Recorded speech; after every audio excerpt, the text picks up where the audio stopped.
Hi, in this video I'm going to show you how to use loops. Now, loops are used so that we can repeat a command multiple times without having to write the command over and over and over again. So, for an example, if you remember my draw square code, instead of having to make the turtle move forward, turn right, and then move forward, turn right, move forward, turn right, write it out 4 times, I just used a loop, which caused that code to be run 4 times. So the first loop that I'm going to show you is called a while loop. Now the while loop, its index is declared before the loop starts, and the adding to the index is commanded within the loop.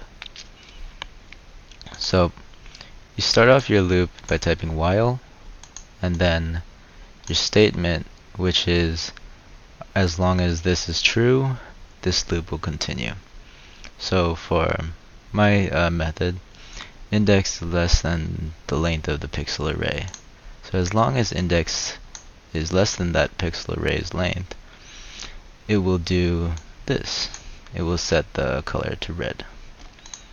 And what this looks like is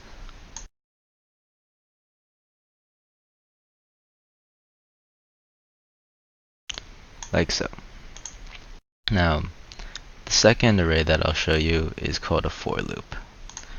Now, a for loop, it declares the variable index inside statement and the addition of I, all within the statement. And then, just like the while loop, it will continue until this is no longer true.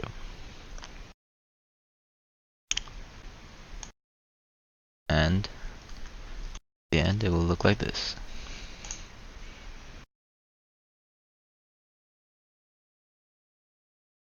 Like so. Now, the last loop I'm going to show you is called a nested loop. It uses, you can use for loops, while loops, doesn't matter, but it's a loop within a loop. So for this method, I did for int x equals 0, x is less than the width of the picture, and x plus plus. So this is all going to run as long as x is less than the width of the picture.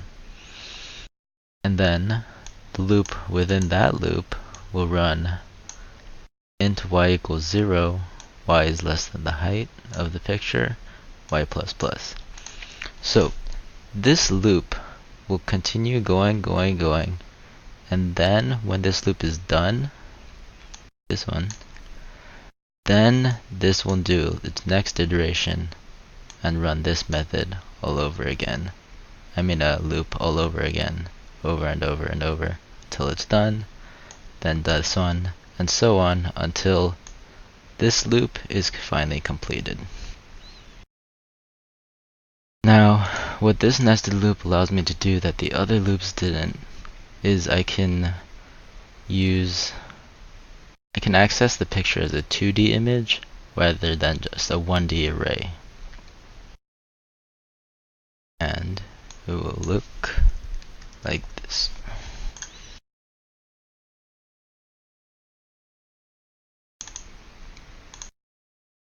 So unlike the other 2 loops, well, the first 2 loops, what they did is they worked from top all the way down, top, all the way down, and just kept on going. Because all of this, think of it all as just one long line. There is no y. But for my third loop, since there's an x and a y, it's able to work, alright, x1, y0, x1, y2, x1, y3, so on and so on and so on. Well, that's the end of my video. Thanks for watching. Stay tuned for my next one.